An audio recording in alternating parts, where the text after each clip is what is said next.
All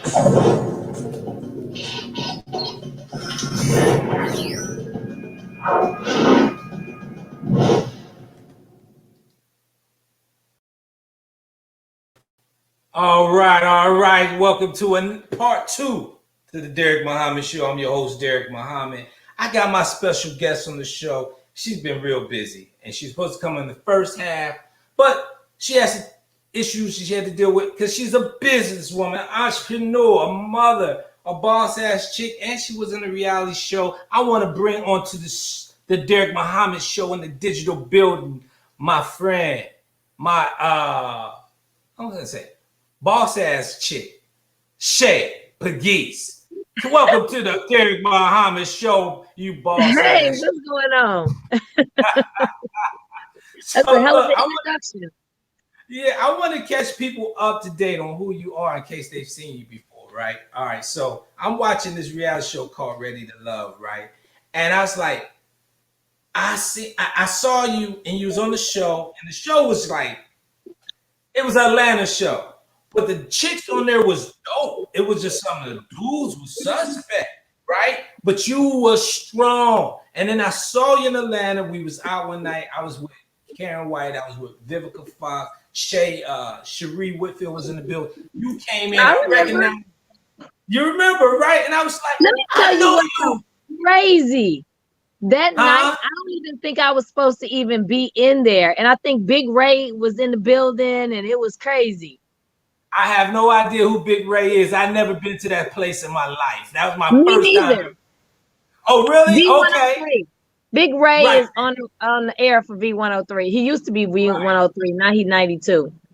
Right. Okay. So, and you were so cool. And I was like, we took a picture, and my boys was like, who the hell is that, D? I was like, that's Shea. That's who that is. So anyway, welcome to the Derek Muhammad Show, Shea. How you been? I mean, I've been great. Was kind of shaky for a second. And now I'm good. I'm all the way good. I'm tired, matter of fact. That's outstanding. I ain't gonna hold you long because I know you had a hard day. I know you're a businesswoman because you came on the show, you know, and I'm gonna bring up something to you too. And I'm gonna catch you. Here we go. All right, so but you're a businesswoman. Give us a background on who you are and you know what you do. Man, who am I? I have become a machine. I run IDAP Solutions, which is a printing company. It's a 360 printing company. So we do everything but, maybe I need to say 359, because we do everything but like business cards and stuff. I'll do them occasionally, but they are not one of my favorite things to do. Anything from apparel. We have a couple wide digital format printers. We have a CNC router for 2D and 3D sign making. 2 automatics that'll run up to 600 shirts in an hour. So just a whole selection of equipment to, you know, service your printing needs. Okay, so in the printing world, because you just said some shit, I don't have no clue what you're talking about. But I do know I got this banner from you. Yeah. That Derek, and you put some work in on that. So I appreciate that. I get and I'm gonna have to get you because your artwork, we're gonna have to work on you on how crisp your artwork should be. You know what? I'm an independent filmmaker, so I use bargain basement people and I try to level it up. So yeah, as I grow, they gonna grow and the quality get better. But well, we're gonna work on that. We're gonna grow together on that. I'm all for that. I'm all for it. So Mike Madison said Shea is beautiful. You know Mike Madison? Don't matter. Mike Madison said Shea is. She said, "Hey Mike. Okay, so look, check this out. You're we live. Oh, we live on Facebook, girl. My goodness. Yeah. We're going, and then I'm gonna put it on YouTube. I like surprises. Okay. So anyway, this is huge. Right. So check this out. You run IDAP. How long you been? And you stationed and based in Atlanta. So how long you been in Atlanta with your business? I've been in Atlanta since June 2000. June? Say that again. June 2008. June 2008. You've been in Atlanta. How long have you been running your business? 2010. I developed what I call signature art imaging by 2000. Dang, that was fast. 2013, I had brick and mortar for IDAP Solutions. Yep. Wow. So Dang, that's so crazy. so 2 years after landing in Atlanta, you started Yeah. your business and you worked it out of your house. Yeah, I started with a direct to garment printing machine in the basement of a townhouse I was living in. Yep. Wow. And then Yeah. you grew and now you in a 6,000 square foot. 6,000 square feet. Nothing I did on my own with lots of help from people here in Atlanta. That's Yeah. dope. I be So trying to so tell people I don't know about no crab in the barrel mentality. Everybody's pretty much been good to me with a couple hiccups. well that's good because Atlanta like is the mecca for black entrepreneurship, right? Yes. It's the mecca for that. And with that, it should be a lot more businesses coming out of Atlanta. Would you agree with me? So Man, what would you if do you got to hustle, you can make it here in Atlanta. if you got hustle? That's what If you got everybody to say. hustle You about got it. hustle. You gotta just hustle and go for yours. But you gotta Yeah. avoid the hustlers, Yes, that right? is The true. slicksters, Well, I kind of feel right? this is my opinion and maybe not necessarily true. Um, you have to be very careful about your own personal business.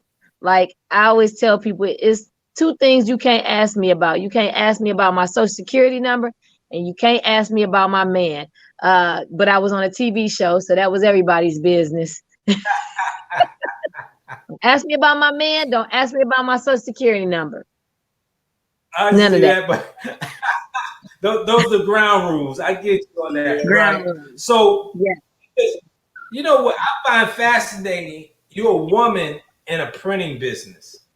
Like that's normally a male dominated business. What made you get into printing out of all the businesses you could have chose? So for me, my brain is wired differently. So at the time where the in thing where girls were opening up these clothing boutiques, I had a clothing store years ago, and the return on it just doesn't make any sense to me. I don't want to discourage anybody, but online shopping boutiques weren't as big as they are now. You're only limited to so many. So let's say you buy 6 to 12 pieces. Typically, you're not going to sell out of everything, which is might be broke down in a small, medium, or large, right? At the end of the day, you're going to be left with maybe a small and too large or something crazy. So then you have to reduce the price for it in order to get it off, or you're stuck with it. It just is this cycle to me that never made sense. You know what I'm saying? I just couldn't see, the markup covering your employees, the bills, and typically key. So which key is, let's say you paid $10 for something. Key is you selling it for $20, right?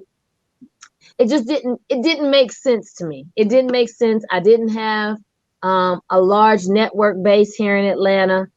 People who were running the boutiques, they were pretty much established and they would be considered socialites. So people had a reason to float over there and shop with them. Nobody knew me, so there was no reason to float and shop with me because they didn't know me. I was no who's who of Atlanta. In addition to, I work for Chrysler and I'm flying in and out of town every other week. So I couldn't establish myself. Things that would normally take people a year or two to do, it took me about 10 years to evolve into where I am now. So you had a corporate job and you was working your side business, pretty much. I always say I ran two full-time jobs all at the same time. So I wouldn't even consider my printing business the side business because every before in the morning I went to work for Chrysler, I would be working on my business.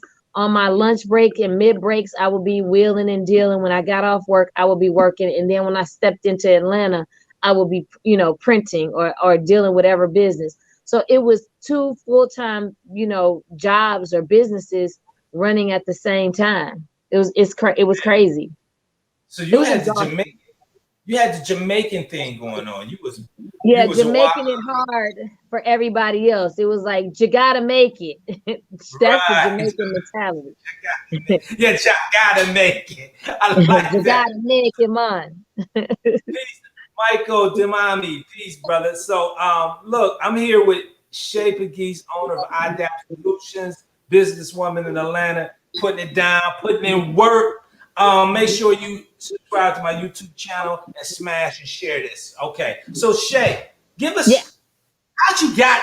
I mean, like some people, okay, women or people individually. I'm gonna get a job. I graduate high school, get a job. You say I'm going in business. I mean, what is it? It Your wasn't background?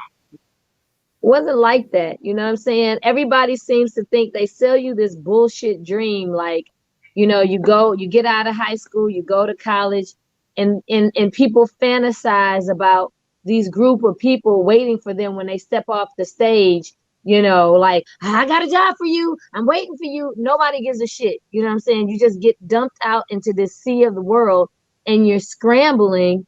Meanwhile, I'm just not one of those people that people were going on interviews and stuff their last year of school. I didn't know what was going on. People were snapping up husbands and stuff. And my mom was like, you didn't know that's what girls do. They go to college to get them a husband. And I was like, well, shit, I was having a good time. I don't know about anybody else, but I was at Freaknik and I was down in Birmingham in the Gump with my god sisters. And then I looked up and it was graduation. And I was like, oh shit, maybe I need to be planning.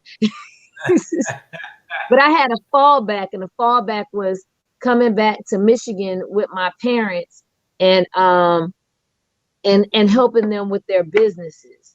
So, my parents had Stop and Shop, which was convenience stores, which sold lottery and liquor it was convenient for the community. They had t-shirt shops, and they had a place called Sugar and Spice and Everything Nice, where it was ice cream and nail salons and hair salons. They just car washes. They had everything. And They had car wash. oh You, man, you, my dad was the first person to have an automatic car wash in Saginaw, Michigan. One of the first people to open up a 24-hour convenience store, which was 7-Eleven. So I don't know anything else, you know. you know, you know what I want to say. Like your dad first need to write a book. Your mom and dad both. You need to help them. And I'm gonna say this because black families, we used to do this. We got, like you Yeah, said, soda stream, go to college, get you a job working for the white man, and he fire you. And ain't no jobs to be had. You gotta invent a it's job. no So security. your dad actually was playing what's the game by Kiyosaki? What's the game by Kiyosaki? I got it in there. It's called Cash Flow Quadrant. Your dad was Okay. playing Cash Flow Quadrant in real life. He got property, I assume. He got Uh-huh. real. He got businesses, all types of businesses he was running. Yeah. Your mom was working with them. It's a family ran Hold business. on. You It was their business together. He would their never have business made it without her. partnership. Look at Yeah. that. Man, that's a movie in itself. My cousin, she watching from Ohio. She says, scrolling while working. Love watching Shea on TV. She's bomb ass black business owner. Go ahead, What's going keep doing on, the baby? damn thing, cuz. That's what my cousin Jackie said to you. So salute, Oh, Jackie. hey, cousin. So your dad was playing, your mom and dad both was playing Cash Flow Quadrant, and they bred you to do the same thing. I mean, that is some like powerful shit right there. That ain't nothing to like brush over. I'm like, I'm enthusiastic. Your daddy, I need to hook up with him, man. Give me a holler and shit. For real. I need to holler. I need a mentor. You know what I got? Like, I can't, what has happened now is my mom is trying to call me to tell me to come home. So I can't hear you good. Oh, and, you and can't hear me. she is Oh, you on your relentless. phone. I got you. So, all right.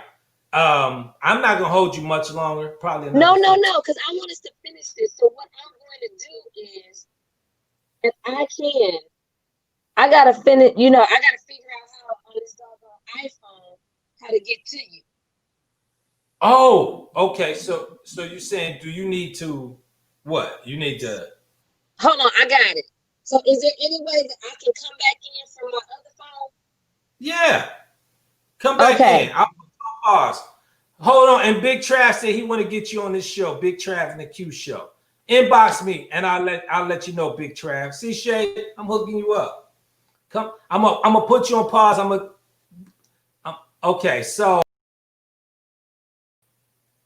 So she's gonna come back in. She having technical difficulties, but she's about to work it out. So anyway, why I wanted to have her on the show because she in Atlanta, killing the game. She runs a business, a printing business.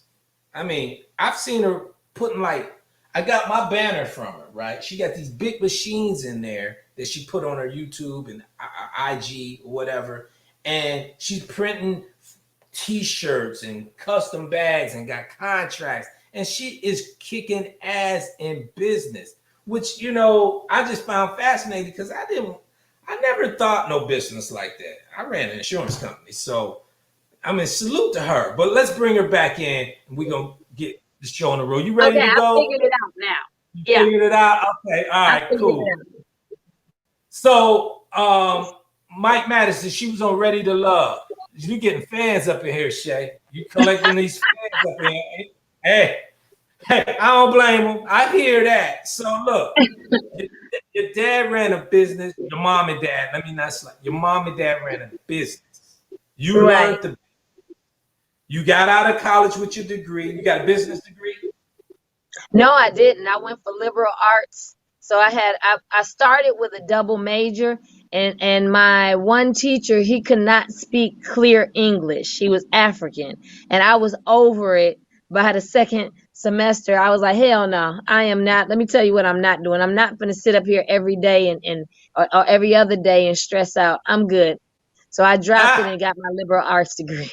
that's dope. That's dope. So, but you had an on-the-job training in how to run a business, and Yeah. that was to a whole nother thing. Plus your hustle. So, when you was with Chrysler, what did you do with Chrysler? Was you on the line? So for Chrysler, it started off that I went on a friend's I went on a friend's interview as moral support, and they were like, "Oh, we got two people to interview."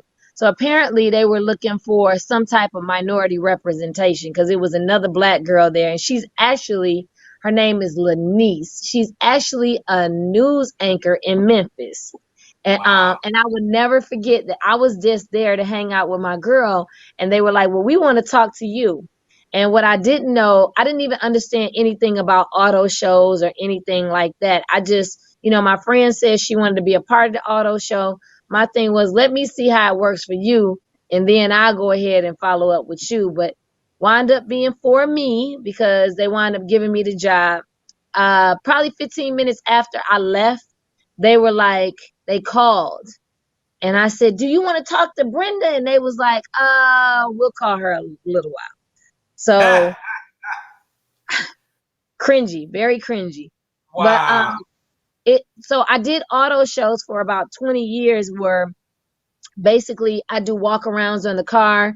I talk about engine option, horsepower, towing capacity. I can break any of the Chrysler vehicles down. Matter of fact, I can break any car down that you have rear end axle ratio, all of that stuff. So, but what it taught me most importantly is I got in there and I figured out their blueprint. So the blueprint always remains the same, which is structure, making sure you're on time, you're setting a time. It's just several things that everybody has a layout on how business should go. If you follow the layout, for the most part, you'll be successful. So I studied their brochures, their marketing, everything that they did. I just wanted to apply to my business. Man, you know what? I got a brother in here, Derek Kendall. He said, I'm here for the pointers in business. So the other guys was flirting. He said, look, I'm here for the pointers in business. Derek Kendall, you hear what she said? She studied the breakdown of a car. Now, I'm gonna say this. You cold as fuck because that ain't my but I understand like because you think like an engineer. You have an engineer thinking. You think about blueprints and how things work and how things operate and how to make things better. So But that is your I yeah. don't mean to interrupt, but more importantly, just systems and how it works. So even with the young lady in my shop, she used to work at Ernest and Young. What did you get from Ernest and Young? Why does this company work so well? How is it standing all this time and not falling apart? So for me, there were certain teams that Chrysler had. There was a company that set up the display. There was a company that tear it down. There was a company that built the display. There was a company that came in and laid the cars out on a certain blueprint. There was so many different parts that went on to the auto show that I was so fascinated by, on down to them hand picking people like myself to come and talk to the customers. How you talk to customers, how they want you to deliver their message about their branding and their materials and their cars and everything. This is stuff I studied for 20 years. So for me, I'm like, well, hell, if it worked for them, well, shit, why can't it work for me on a smaller scale? So I'm telling people, when they are 1 foot in and 1 foot out of their work establishment, take a look and see why their systems, policies, and procedures and their blueprint works, and then lay it out in yours. Like I tell the people that come in this shop, one time the lights was out. I said, don't turn the fucking lights out. Don't turn the lights out. When you walk into Walmart, I don't give a damn if it's one customer in there, they have the lights on. Do not do that. So for me, it's taking what these Fortune 500 companies are doing and then applying it to my business. That's the biggest thing. Their You know, structure. the beautiful part about all of this is that you watch them who were successful and you figure out how you could do it for yourself, and you made a way. And that is Yeah. one of the key components that, as Black people, I had a show last week. I said there was 3 things they didn't teach Black people out of slavery: business, warfare, and the science of mating. And you understand all that because well, I don't know about the mating part, but I understand. But you Apparently that didn't go well. Didn't work on the show. Shit. understand. My point is, you understood the business part because you watched the successful businesses and you applied it to yourself. This is some cold shit. I knew my intuition was right to ask you to come on the show. Hey, y'all Oh, make sure y'all follow Shea on Instagram at Adapt Solutions on Instagram. Is that yep. right? IDF Solutions. Yep. Or Touche, Two Touch. The number All Touche, right. Two Y'all make Touch. sure y'all follow her. Now, look, I want to ask this question because I had a friend that did the auto show and she was the voice of, I think, GM. So you Okay. were the voice of Chrysler. So you So knew not about the. necessarily. I wasn't a narrator. I was more of a product specialist. So Oh, it gave me a lot of FaceTime with customers. So just being able to deal with difficult customers, people who were upset because they 1970 Lincoln, not Lincoln, a Chrysler Town Car or whatever is peeling paint, and they are furious because they feel like, why are these cars? My first house didn't cost as much as this car. Oh yeah, you catch hell. Or people just feeling like you a woman, so you have no idea what you're talking about. so you had to So put out a lot of fires for them and reassure them, hey, blah, blah, blah.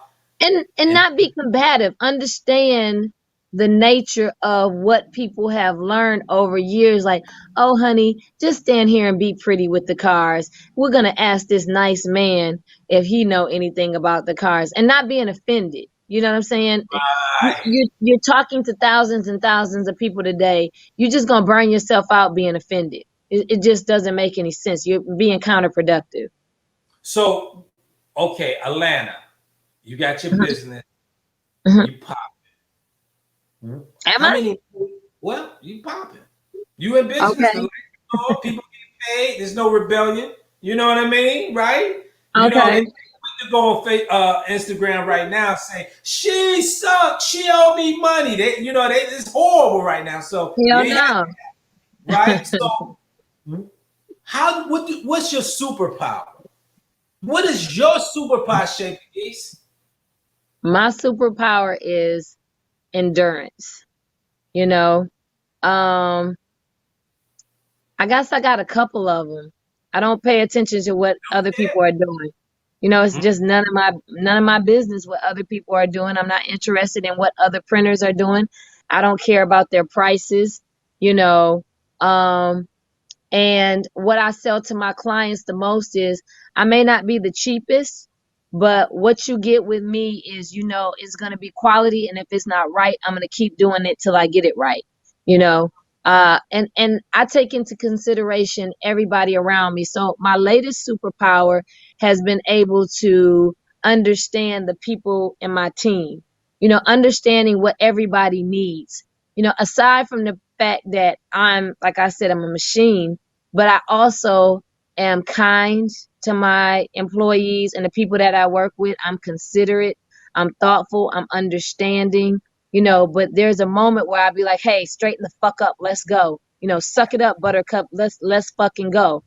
I had the I had the best compliment from my boy. He was like, "You the only person that I know can cuss your team out, and then they effectively nobody's offended. They look at it like you are just pushing them to do better." So I understand my team. I understand what my operations manager need. I understand what Warren needs as an installer. I understand what Tony needs. Everybody needs something different. Everybody's not the same in here. What Right. fuels Chloe may not fuel Warren. So You I have to keep that in mind. you remind this story tells me remind me of two people in history.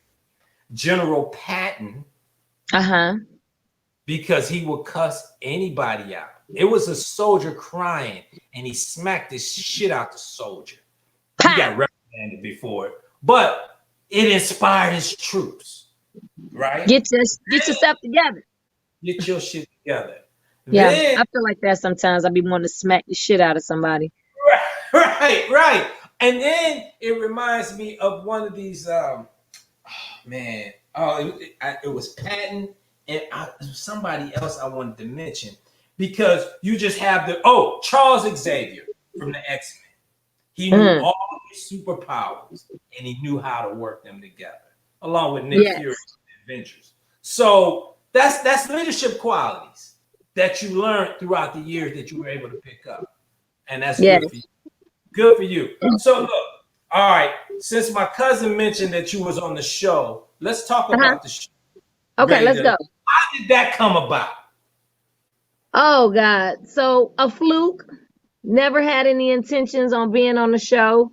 One of the young ladies that I used to work with from the auto shows had become a recruiter for different casting of shows. And she used to tell me about it all the time.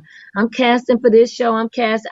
I had no interest, never even thought about it. But how it works for them is that they have to submit so many people for them to get a paycheck out of it. So I think she was short like a person or two. And she was like, well, I think this would be something that might be good for you because this is about, entrepreneurs in Atlanta. Do you mind if I throw my name in your name in the hat? Sure, go ahead. Didn't think anything of it. So start getting these barrages of calls. And I have a girlfriend who's an executive producer in LA. And I was like, this company keeps coming up on who are they? And she was like, girl, they calling you because they want you. I was like, well, I don't want to be bothered. And she was like, sometimes these people, they job depends on getting you on the line.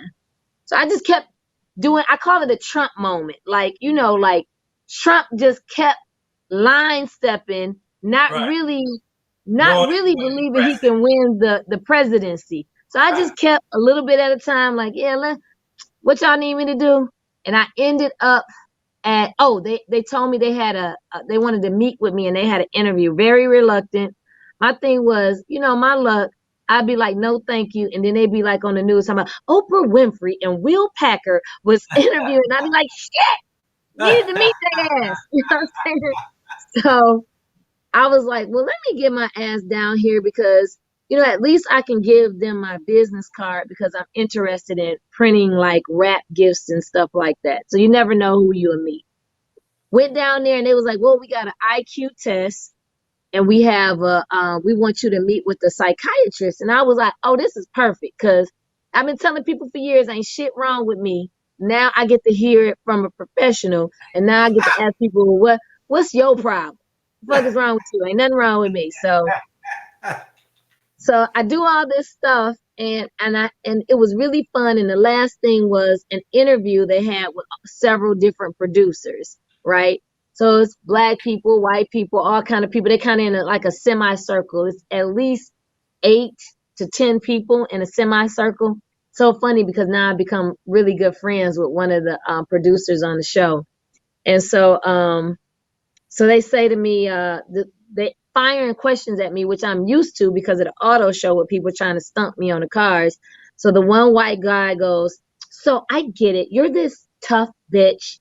And I was like, "So really? You gonna come to Atlanta and call a black woman a bitch?" So I sit there like with a straight face for like 15 seconds where it's very uncomfortable in the room. And I was like, "So that's what you gonna do? Who told you that was a good idea?" And everybody was like, "Oh shit." And I was like, "Nah, for real, whatever. What's the question you asked?" I started laughing. And he was like, "I'm sorry. I mean, my bad." And I was Good. like, like I'm like, who gave you your black card to be able to say whatever you want to people? You know what I'm saying? Just because you snapping your fingers and twirling your head and shit. So I talked to them so bad. I was like, well, yep, I blew that. You And they was talking called me. yourself out the job. Yeah, I was talking so crazy. I was talking reckless. I wasn't even trying to be nice. Right. And so they pretty much called me back and said, "Hey, we want to have a mixer. We're interested in getting a couple of the people together." Still not dawning on me that it's like they're going to be shooting the show. I walk into this big mansion, and of course, I just don't cooperate with shit. I ain't signed no paperwork. I done did a couple things, just to get through, but not the hardcore release paperwork. And I walk in there, and they got cameras everywhere, and I'm like, Oh. I was like, no, come on in. I want to take these pictures. I walked out on the balcony, not really knowing what to expect, and there were all these people out there, and pretty much the first person that I saw was Mike. He was like, "Come here." So I was like, "Oh God, at least one person that seemed pretty decent and cool over here." And that's how me and Mike, from the moment I walked through the door, we probably was stuck on each other's hips so much, in fact, that they was like, "Hey, we got to break this shit up. That's We got to so break it." dope.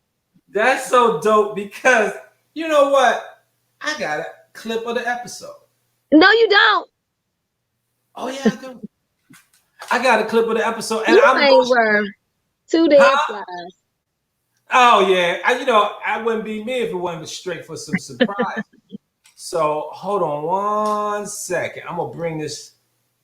Yeah, it is. Can you see that? Oh, and you Can can you see show that? me the clip too. Oh, I'm really. Oh, you done got me. Yes, I see it. Ah. The group that we had, Joe, me, all right, Mike, here's 2 women you don't have to worry about. But me and Shea, man, we got some unfinished business. We connected. I really want to look into my eyes again and see if that connection is real. Oh my God. Ah! That's how we rock it. You were very, you almost had it. Oh, Mike. Just saying, I'm trying to focus. You supposed to come with some games. That was the agreement. Mike is just funny. Is that right? That's right. He does not take himself serious. I'm trying to get this thing. Trying to get it where it is. Mike is like the guy version of me, and I like myself, so that's kind of cool. You're a gorgeous woman. It's natural. It's just like you wake up like that. Oh, we're gonna watch the whole You thing. got your what you put in juices and berries on, son? What you put in? Oh, that is so dope. Hold on. Let me get out of there and come back into the stream yard. But are That you is there? too funny. Are you there? I'm still here. Ain't no Indian in my family. You got the baby here. Let me cancel that. So look, Shea, Yeah. that like okay, so y'all was adorable though. Oh, thanks. Y'all was adorable. My cousin said Mike is from Akron. I didn't know Mike was from Akron, cuz. She said Yeah, Mike he's was from from Akron. Akron. Yep. Okay, he's 45 minutes from because she lives in Akron, but I'm from Youngstown. That's 45 minutes away. I And know she said exactly that you where were it her is. Called up favorite. 80. Huh? Oh, that's right. I That's said, right. no, You from Michigan. Yup. Yeah, and she said you kept it real the whole season. So that's dope. Yeah. That's dope. Thank you, cousin. So look, I wanted to share that to bring you back some memory. So, people get caught up on the reality shows and they get heavily invested. Did you have any crazy people run up on you after that show? Everybody for the most part, I guess because of how I carried myself, people didn't get too crazy. Um, I had this girl, I walked into this restaurant, it was me and Tiffany, and the girl was taking pictures with a group of her friends, and she was like, Shay! And I was like, hey! And I'm like, where do I know her from? And she hugged me, and I'm thinking, do I know her from home? Do I know her from Michigan? Do I know? And I was like, girl, I'm so sorry. I can't remember where I know you from. And she was like, girl, you don't know me. You was on a TV show.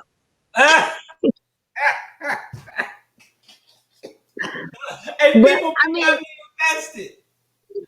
yeah, I mean, it was people seeing me, I didn't go out like everybody else. I think a lot of people on the show wanted to be recognized.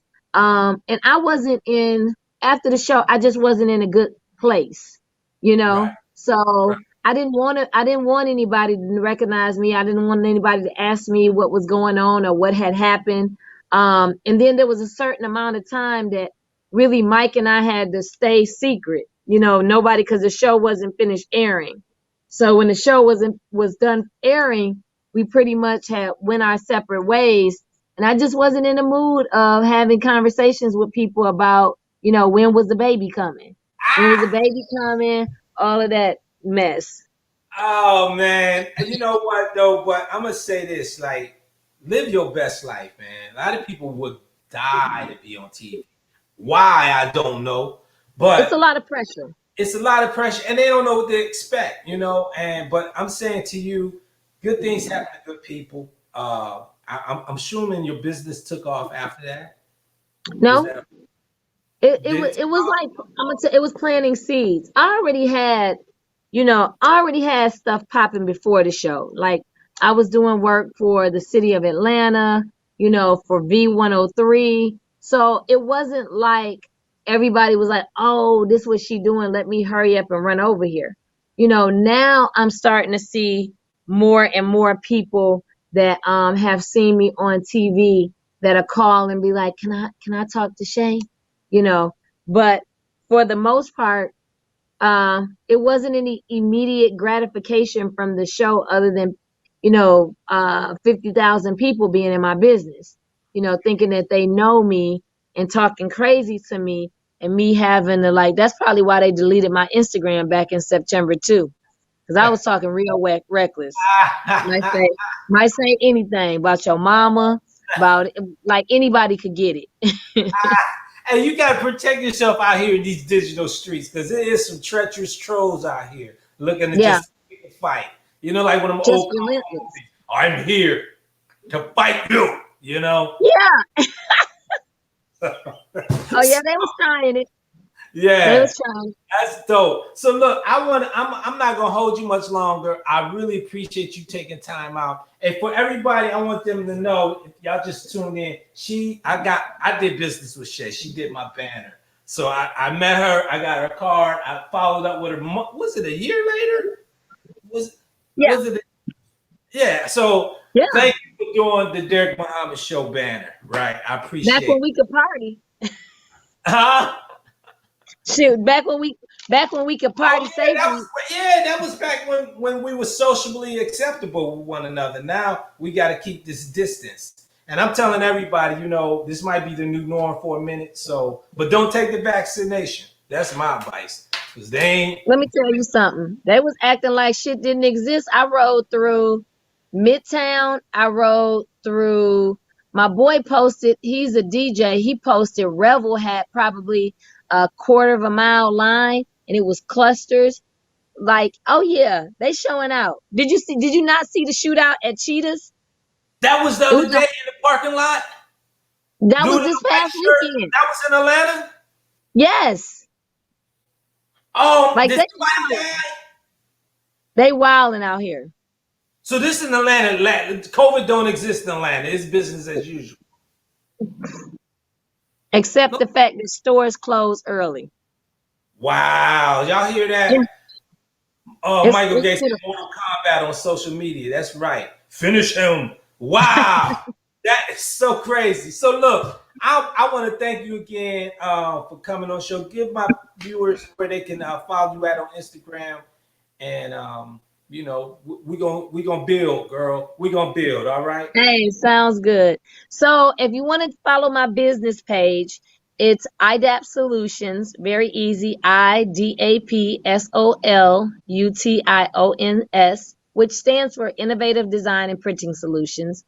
And you can also follow my personal page, which is the number 2, SHEA, 2 touch. So like touche, 2 touch.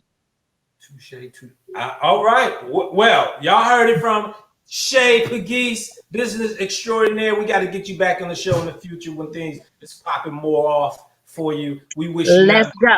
Hey, we wish you nothing but success, blessings, divine protection, girl. I'm rooting I for need you. all of that.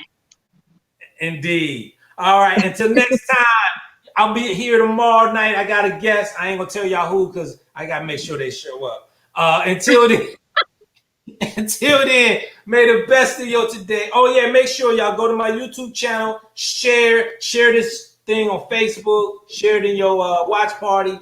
Go to my YouTube channel, Derek Muhammad Show on YouTube. I need subscribers. And if you have not got a copy of my book, Guerrilla Film Grind, feel free to get one and buy it from my website, DerekMMuhammad.com. Until then, may the best of your todays be the worst of your tomorrow. Be extra good to yourself.